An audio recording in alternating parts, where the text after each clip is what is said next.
Olá! Hoje a nossa conversa parte de um material bem denso que mexe com a gente, sabe? São trechos, anotações do livro O Impostor que Vive em Mim, do autor Brennan Manning. Basicamente é uma obra que nos coloca assim na frente do espelho, para fazer uma pergunta um tanto desconfortável. Quem é essa pessoa que a gente apresenta para o mundo? E mais importante, quem somos nós de verdade quando ninguém está olhando? A análise vai girar em torno dessa batalha universal entre o nosso eu verdadeiro e essa versão que a gente cria, o tal do impostor. Exato. E a grande questão que o livro levanta e que a gente vai tentar desvendar aqui é como é que se para de viver escondido atrás dessas máscaras? Como encontrar a liberdade de ser quem a gente realmente é? O nosso objetivo hoje é entender de onde nasce esse impostor e qual o caminho que o autor propõe para encontrar o que ele chama de autenticidade. Bom, para começar a entender a raiz do problema, o autor não começa com uma teoria, mas com uma fábula, um conto de Flannery O'Connor sobre um garotinho chamado Huller. E a história é marcante. Huller é um menino com uma autoestima baixíssima que se sente um garoto fora do comum, como os próprios pais dizem. O que já é um ponto de partida terrível para qualquer criança, né? Carregar esse rótulo dentro de casa. Exatamente. E um dia, esse menino está na mata e dá de cara com um peru selvagem ferido. Ele começa a perseguir o bicho e a cabeça dele viaja. Ele fica fantasiando com a cena dele chegando em casa, triunfante com o peru nas mãos. E a família finalmente admirada. Olha só o que o Huller conseguiu. A busca pela validação externa. O peru selvagem como um troféu que vai finalmente torná-lo digno de amor, de respeito aos olhos dos outros. Isso. Só que, no meio da perseguição, um pensamento sombrio aparece na mente dele. Ele pensa, é provável que Deus me faça perseguir este maldito peru a tarde inteira à toa. Essa frase é de uma amargura tífilis. Ela revela uma visão de mundo onde Deus é quase um ser caprichoso que dá esperança só para tirar depois. O que é uma sensação muito comum que o livro aponta. A gente projeta em Deus essa nossa insegurança. Acreditamos que o sucesso, a saúde, a paz são perus que podem ser tirados de nós a qualquer momento. E isso cria uma base muito frágil para a nossa autoestima, totalmente dependente das circunstâncias. Se eu consigo o peru, sou aado. Se eu perco, sou um fracasso rejeitado. E a história continua. Depois de muito esforço, Huller finalmente captura o peru, que já estava muito ferido, e acaba morrendo. Naquele momento, ele se sente tão grato, tão generoso, que decide que precisa fazer algo por Deus em troca. Ele pega a sua única moeda e resolve dar para um mendigo como um ato de fé. E não é que o mendigo aparece na estrada. Ele entrega a moeda e se sente no topo do mundo. Ele fez a parte dele no acordo. Ele se sentiu virtuoso. Mas aí vem o golpe.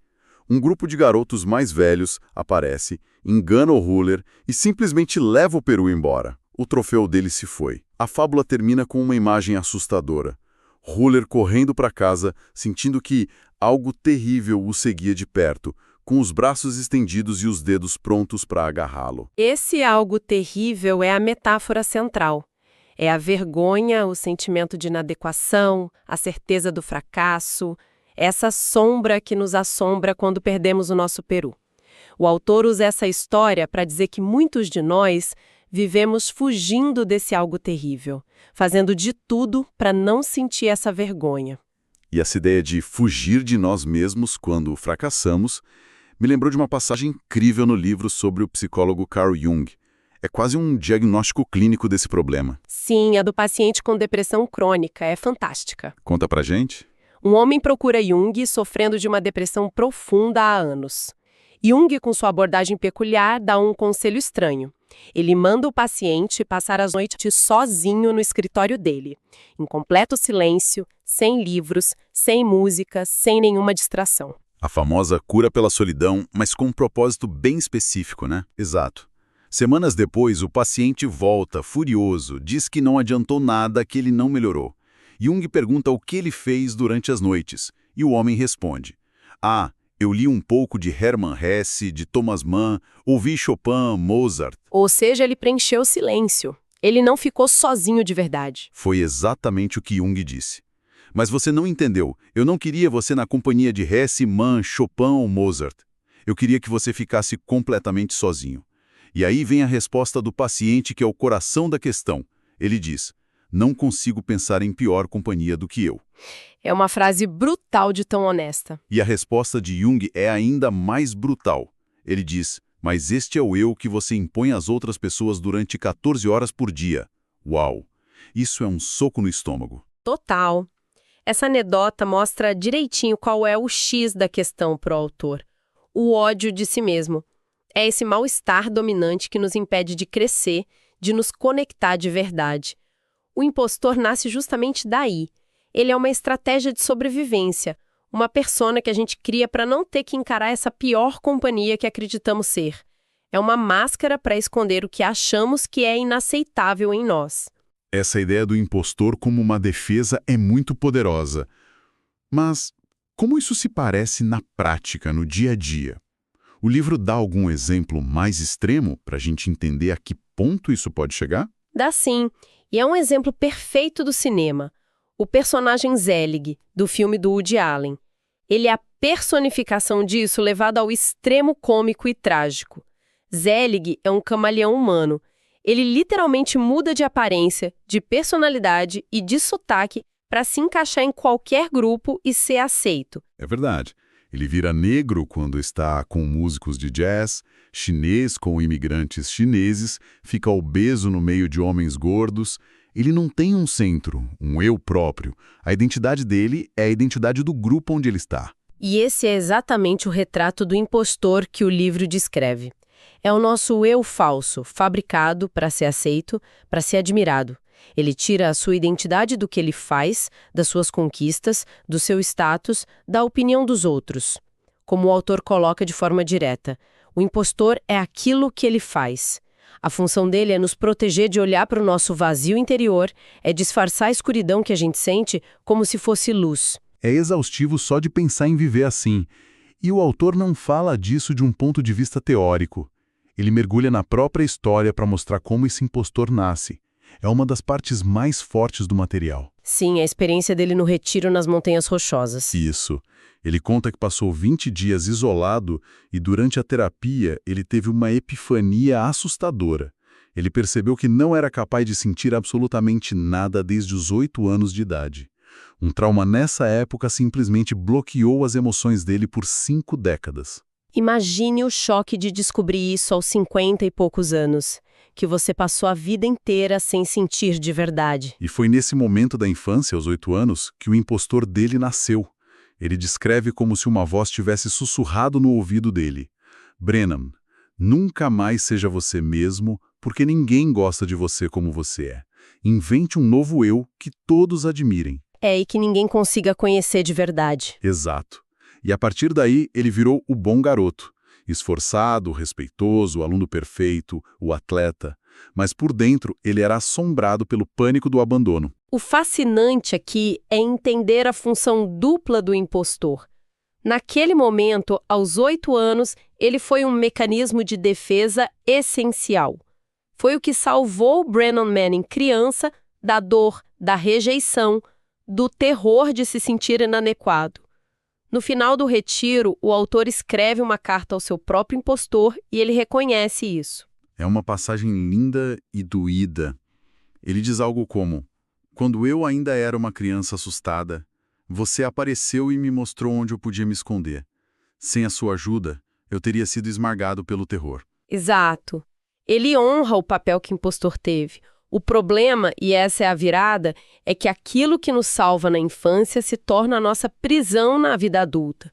O mecanismo de defesa assume o controle e não nos deixa mais viver de forma autêntica. Como ele continua na carta, seus recursos me capacitaram a sobreviver, mas foi então que seu lado malévolo surgiu e você começou a mentir para mim. O salvador se torna o carcereiro. Como é que se sai dessa prisão? O livro aponta para um caminho, e ele começa com uma mudança radical de identidade. Não é sobre tentar ser melhor ou consertar o eu que a gente odeia. É sobre descobrir um eu verdadeiro que já existe. A história de Mike Iaconelli, que o autor conta, ilustra isso perfeitamente. Iaconelli era um líder cristão super bem-sucedido, fundador de uma organização gigante, a Youth Specialities. Mas por dentro ele estava esgotado, se sentindo uma fraude, desmoralizado. Ele decide fazer um retiro de silêncio na comunidade L'Arche, que cuida de pessoas com deficiência intelectual. Um lugar onde o status e as conquistas não valem absolutamente nada. Um ambiente perfeito para o impostor ser desmascarado. Totalmente.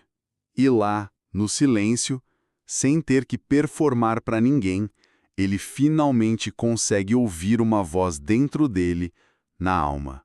A voz dizia: Michael, estou aqui. Eu amo você. Sempre amei. Mas você estava tão ocupado tentando provar a si mesmo que é amado que nem me ouviu. Que momento! A revelação de que o amor que ele tanto buscava já estava lá, mas o barulho do impostor tentando merecer esse amor o impedia de escutar. E essa experiência vira a chave para ele. E a Connelly percebe que era justamente na sua fraqueza, no seu esgotamento, na sua debilidade, que ele encontrava a força de Jesus. Ele termina dizendo: pela primeira vez na vida, eu consigo ouvir Jesus sussurrando todos os dias: Michael, eu o amo. Você é o amado.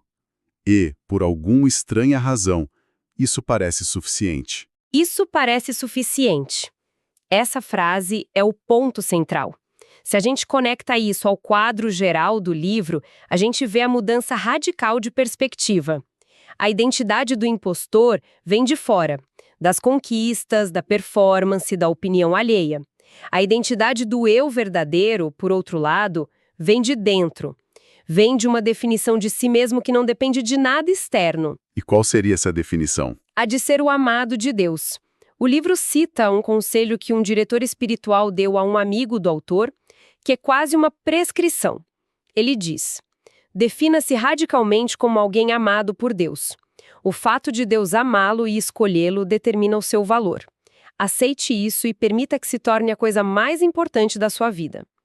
É uma libertação da necessidade incessante de provar o próprio valor para o mundo. A santidade, segundo Manning, não é ser perfeito.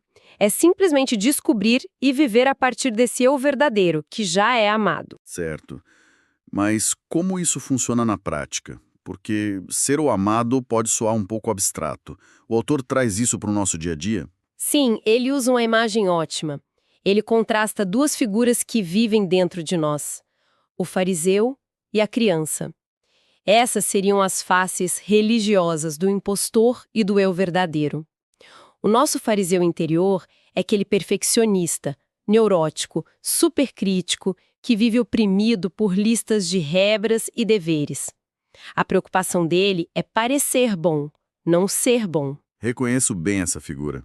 É a voz que está sempre dizendo que não se é bom o suficiente, que precisa se esforçar mais, que se está sempre em dívida.